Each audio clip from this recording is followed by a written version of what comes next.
بخاری، مسلم اور ابو داؤد۔ اور اگر کوئی شخص پکڑا نہ گیا ہو بلکہ خود نادم ہو کر ایسے کسی قصور کا اعتراف کرے تو اس کے لیے صرف توبہ کی تلقین کافی ہے۔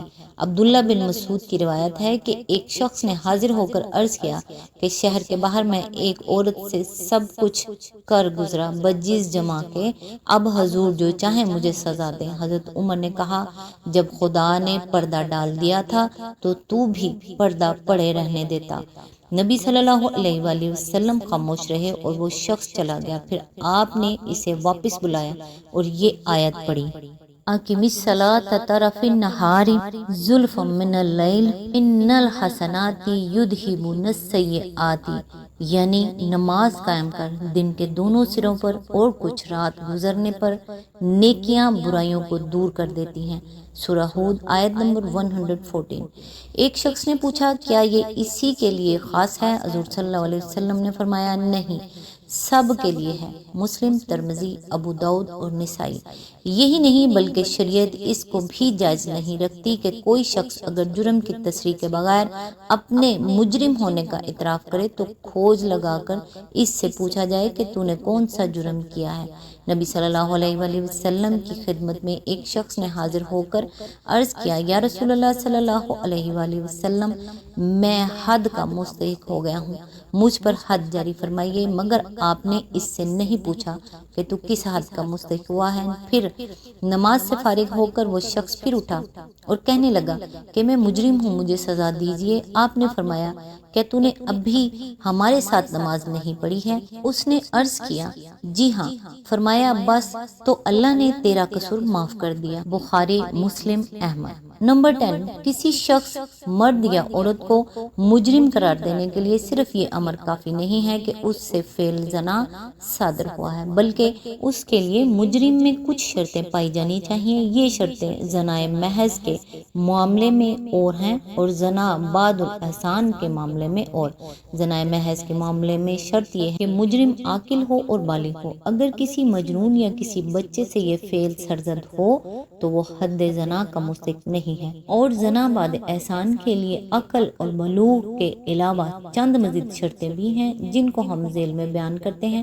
پہلی شرط یہ ہے کہ مجرم آزاد ہو۔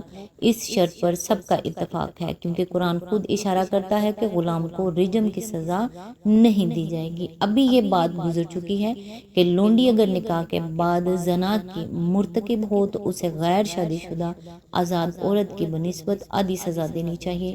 فقہا نے تسلیم کیا ہے کہ قرآن کا یہی قانون غلام پر بھی نافذ ہوگا۔ دوسری شرط یہ ہے کہ مجرم باقاعدہ شادی شدہ ہو۔ یہ شرط بھی متفق علیہ ہے اور اس شرط کی روح سے کوئی ایسا شخص جو ملک یمین کے بنا پر تمتع کر چکا ہو یا جس کا نکاح کسی فاسد طریقے سے ہوا ہو، شادی شدہ قرار نہیں دیا جائے گا۔ یعنی اس سے اگر زنا کا صدور ہو تو اس کو رجم کی نہیں بلکہ کوڑوں کی سزا دی جائے گی۔ تیسری شرط یہ ہے کہ اس کا محض نکاح ہی نہ ہوا ہو بلکہ نکاح کے بعد خلوت صحیحہ بھی ہو چکی ہو۔ صرف عقد نکاح کسی مرد کو محسن یا عورت کو محسنہ نہیں بنا دیتا کہ زنا کے ارتکاب کی صورت میں اس کو رجم کر دیا جائے۔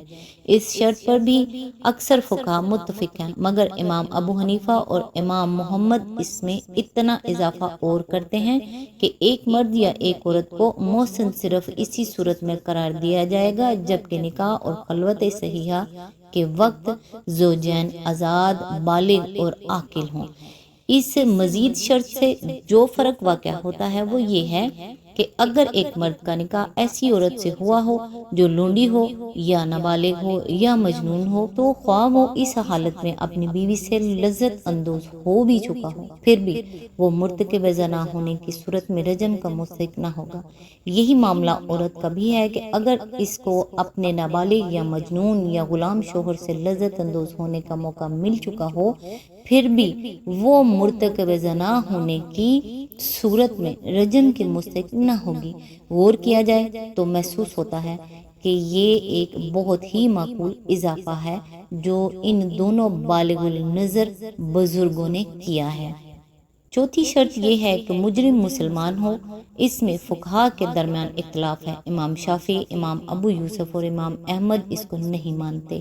ان کے نزدیک ذمی بھی اگر زنا بعد احسان کا مرتکب ہوگا تو رجم کیا جائے گا، لیکن امام ابو حنیفہ اور امام مالک اس امر پر متفق ہیں کہ زنا بعد احسان کی سزا رجم صرف مسلمان کے لیے ہے۔ اس کے دلائل میں سے سب سے زیادہ معقول اور وزنی دلیل یہ ہے کہ ایک آدمی کو سنساری جیسی خوفناک سزا دینے کے لیے ضروری ہے کہ وہ مکمل احسان کی حالت میں ہو اور پھر بھی زنا کے ارتکاب سے باز نہ آئے۔ احسان کا مطلب ہے اخلاقی قلعہ بندی، اور اس کی تکمیل 3 حصاروں سے ہوتی ہے۔ اولین حصار یہ ہے کہ آدمی خدا پر ایمان رکھتا ہو، آخرت کی جواب دہی کا قائل ہو اور شریعت خداوندی کو تسلیم کرتا ہو۔ دوسرا حصار یہ ہے کہ وہ معاشرے کا آزاد فرد ہو، کسی دوسرے کی غلامی میں نہ ہو، جس کی پابندیاں اسے اپنی خواہشات کی تکمیل کے لیے جائز تدابیر اختیار کرنے میں مانع ہوتی ہیں، اور لاچاری و مجبوری اس سے گناہ کرا سکتی ہے، اور